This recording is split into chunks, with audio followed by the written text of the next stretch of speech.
Hey, hey, hey!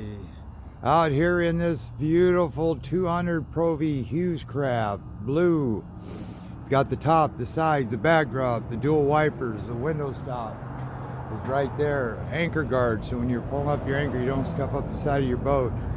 Safety chain, 2-speed Fulton jack. Love them. They don't rust. You got that extra speed. You just pull out on this handle. You got to give it a little up there, and this will pull out, and it really goes up easy. And you got ST205/75R14 on the tires, 5 lug, 80-pound torque.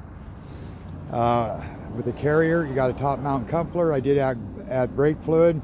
This has got to be slid ahead. Then you just push this where it says remove and twist it. This has got to be pushed all up. There's a little rubber cap. You pop it up. You add your fluid. You pop your cap back. Say you didn't have that plugged in or had a rig that didn't have the round 7 for some reason. You just back this to the backup position. You can back up if you're going up a steep hole, 2-inch ball with a peekaboo hole, standard flip with the safety pin. It's a round 7 to a 5. You got a swing tongue, get a little padlock for that, and padlock for your stinger. And you got your safety cables instead of chains, a lot better. They don't rust. You got a keel roller right up underneath there. Now you don't want the boat resting on that. All that there is for is that cross member there is so you don't whack your keel on it, which your keel's pretty strong anyway. But you know, instead of whacking on that, that's just as a guide. Okay, I didn't see any marks or scratches. Beautiful day out here today. Little frost on the pumpkin. All the marker lights work.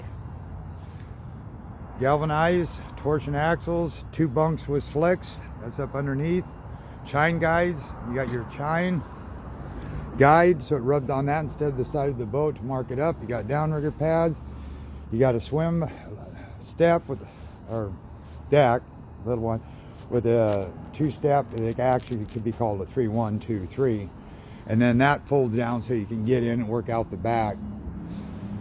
You got a 115 Yamaha. These are nice. They're actually almost like 130 horse. They're only one. There's one other motor that turns 6,300. The 115 does, and there's another one. Got a 15-pitch aluminum right-hand rotation, stainless prop shaft, drive shaft, internal zinc, external zincs. Zincs on the torque fin, so if your boat happens to, if you let go of the wheel and it really wants to pull, say to the right, you turn this fin to the right. The newer boats, really, you don't need to do that. As an option, you can get zinc bars. This doesn't have it. I'm going to put in a drain plug. I'm using my G5s. I'd highly recommend the G5s because they'll protect your boat. Got it tied off. Your gas tail's off the back. You got a little 9.9 high thrust tiller. No tie bar I didn't see on that. A lot of times you don't need that. You got this friction. You can lock this motor off and steer with this one. Okay, and that's power tilt, electric start on that.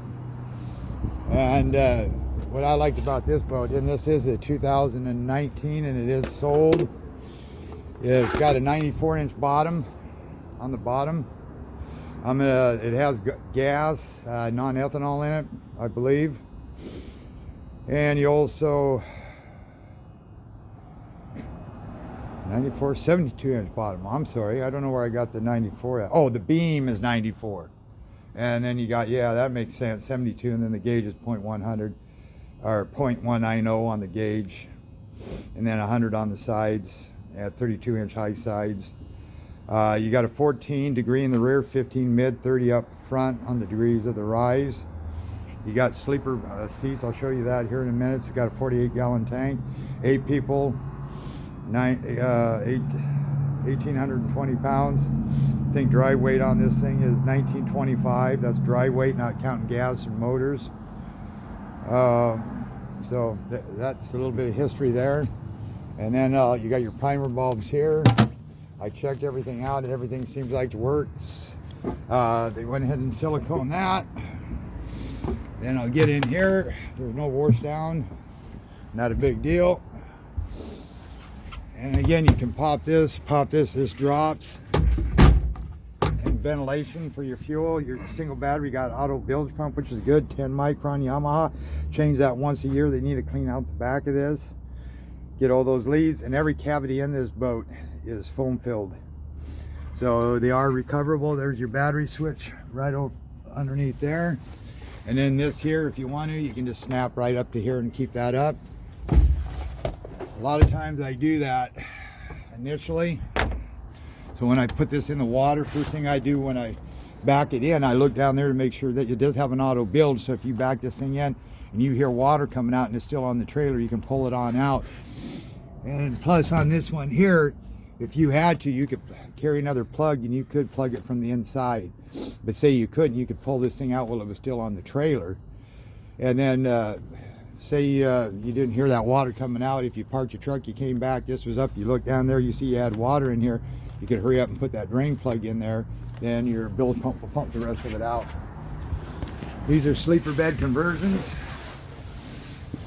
And your bars are up underneath here. These are those smooth ride seats. I love them. I set them up the height and set them to number 4. And I believe you had keys. Yeah, and your drain plugs for the fish boxes. You got a live well up front as well. 703 control box here. You turn the key on, you got about a half a tank. Always check your gas in the water when the boat's level, because if you're out under a quarter, I'd say get gas. You probably got over a half, but I wouldn't count on it. Horn works. Bilge pump works, wipers work, nav lights work. Front and rear live well works. Or I mean front live well, it doesn't have a rear, but it does have the front. And these got the zippers up here, so you don't have to, see how that latches like that? Bring it back down here and zip it. These unzip, you can fold it back and attach it right here. So it's kind of nice. So now we're going to take it to the wada. You got your struts there and your struts up there. Boat Doctor out.